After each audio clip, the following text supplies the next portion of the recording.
अस्सलाम वालेकुम। ये रिव्यू है ड्रामा मोहरा का, जो जियो एंटरटेनमेंट के ऊपर आया था। और इसकी जो मेन कास्ट है उसके अंदर लाइबा खान है, मिकाल जुल्फ़िकार, आगा अली और बहुत सारे दूसरे कैरेक्टर्स हैं। तूबा हैं और बहरोज़ सब्ज़वारी हैं, निदा मुमताज़ हैं, मल्टीपल नाज़लीन हसन है, काफ़ी सारे उसके अंदर एक्टर्स थे।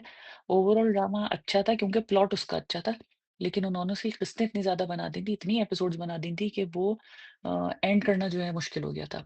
इसके अंदर सबसे पहले ये कि लाइबा खान को उन्होंने अ, छोटी-सी मुन्नी-सी हैं वो, उन्होंने उसको ड्रामे के अंदर जैसे टाइटल दिया था मोहरा, तो देख सुनने में ऐसा लग रहा था या देखने में ऐसा लग रहा था कि जैसे ये कोई शदीद चालें वाले चलेगी, बड़ा शदीद किस्म का दिमागी खेल होगा और उससे कोई मसला खड़ा होगा और सॉल्व हो जाएगा। प्लॉट उसका ये था कि नाज़नीन नसर की 2 बेटियाँ होती हैं, वो बेवा खातून होती हैं, तूबा और लाइबा।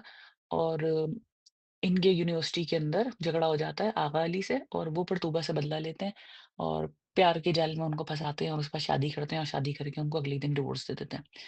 उसके बाद ये होता है कि वो खुदकुशी करके मर जाती हैं और उनके दुःख से जो है उनकी अम्मा भी मर जाती हैं और लाइबा खान जो हैं वो रोती-पिटती रह जाती हैं। फिर इत्तेफ़ाक से इनको पता चलता है जिस ऑफ़िस में इनको नौकरी मिलती है कि बॉस जो हैं वो मिकाल ज़ुल्फ़िकार हैं और वो अपेरेंटली इनको पहले बहुत जगहों पे मिल चुके होते हैं ऑर्फ़नेज वग़ैरह के अंदर, यतीमख़ाने के अंदर। और उनको लगता है ये बहुत अच्छी लड़की है, जब ये वहाँ नौकरी माँगने आती है वो इनको फ़ौरन नौकरी दे देते हैं और इनको फिर समहाउ पता चलता है कि मिकाल ज़ुल्फ़िकार का छोटा भाई जो है, एक्चुअली वही इनकी बहन को बर्बाद करने वाला आदमी है। तो फिर ये सोचती हैं कि मैं जो हूँ अब मिकाल ज़ुल्फ़िकार जब शादी की ऑफ़र कर रहा है तो मैं शादी करके इनके घर चली जाऊँ और फिर मैं वहाँ जाके जो है वो बदला लूँ। यहाँ तक तो बात ठीक थी। लेकिन आखिर ये लड़की अपने दिमाग में कोई ना कोई प्लान, कोई प्लॉट बनाकर आई होगी, तो वो प्लान और प्लॉट क्या था? क्योंकि इसको इत्तेफ़ाक से एक अंकल मिल जाते हैं और वो अंकल जो होते हैं वो इनको बेटी बना लेते हैं इस लड़की को और हर तरह की सपोर्ट इसको करते हैं। जैसे कि ये यूनिवर्सिटी के अंदर कहती है कि मुझे अपना एड्रेस चेंज करवाना है। ताकि आगा अली को पता ना चल सके कि इनका असली एड्रेस क्या है। तो वो भी वो उन अंकल से कह के चेंज करवा लेती हैं क्योंकि वो बहुत रिच और बहुत इन्फ्लुएंशियल अंकल होते हैं। तो वो इनको बेटी बना लेते हैं और इनके सारे मामलात जो हैं वो हल करते रहते हैं। उसके बाद घर में भी ये वक़्तन-फ़वक़्तन डिफरेंट किस्म की चालें चलती रहती हैं, लोगों को उठवाती भी रहती हैं, पीछा भी करवाती रहती हैं। तो ये इतना ज़्यादा मतलब जो लोग इनके लिए काम करते होंगे ऑब्वियसली वो इनसे पैसे लेते होंगे, तो ये इतना पैसा ये लाती कहाँ से थी? ये एक उसके अंदर अजीब बात थी। और सबसे अजीब बात मुझे उस ड्रामे के अंदर ओवरऑल ये लगी कि आगा अली मुसलसल ये पता करने के अंदर लगे रहे कि आखिर लाइबा खान जो इनकी मिकाइल की बीवी बन गई हैं अब ड्रामे के अंदर और उनके घर में रहती हैं, ये आखिर रहती कहाँ थी और ये आई कहाँ से हैं? क्यों ढूँढ रहे थे, ये बात भी मेरी समझ में नहीं आई। शायद ये ढूँढने के लिए कि ये मुझे बर्बाद क्यों करना चाहती है इसलिए ढूँढ रहे थे।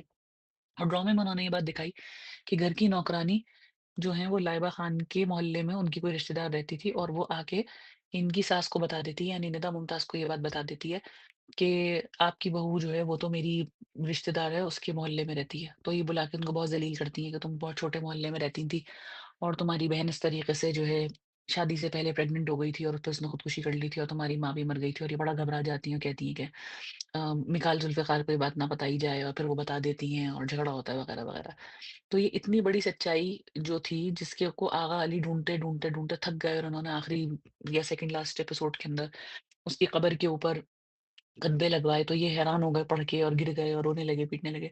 एक दफ़ा भी अम्मा और बेटे ने एक-दूसरे से ये बात नहीं करी कि ये लड़की आई कहाँ से? मैं इन्वेस्टिगेट कर रहा हूँ, तो अम्मा जो है वो बता देती कि ये लड़की तो फलानी जगह से आई है और वहाँ रहती थी।